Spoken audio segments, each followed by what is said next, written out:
All right, so breaking news from the compounded semaglutide, compounded tirzepatide weight loss space. So this just came across Reuters. Eli Lilly or Lilly suing 4 compounders over copies of weight loss drugs. This actually was just released by Lilly on Reuters today, April 23rd at 12:11 p.m. Eli Lilly said on Wednesday, today, that it had sued 4 compounders for selling unapproved products containing tirzepatide after a U.S. judge last month blocked pharmacies from making copies of its weight loss and diabetes medication. So here's the thing.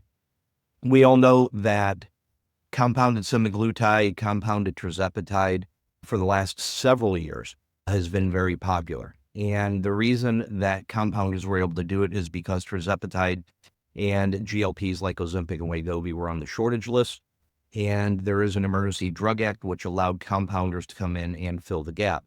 Tirzepatide was taken off the shortage list a while back, and there was actually just a final ruling issued that compounded tirzepatide was illegal for compounders to do or to copy.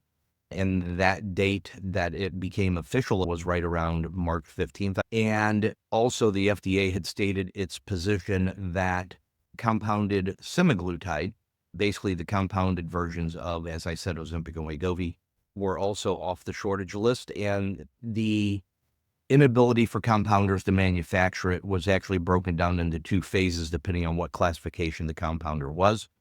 The first day of enforcement for compounded semaglutide for the first phase was earlier this week. And then the second phase is going to be a month later. So it's going to be right around May 20th through May 22nd. What I can tell you guys is these drug manufacturers, they have patents on these compounds. They are not playing. They are going to be protecting their turf. So here's what I'm going to tell you. If you have been doing compounded tirzepatide or compounded semaglutide, those products are going away. And the end result is if you want to continue on them, you are going to have to start purchasing the actual patented version. So what you can expect is actually your cost is going to go up probably somewhere between 4 and 10 times what you're used to paying. Have an awesome day. Stay healthy and bye.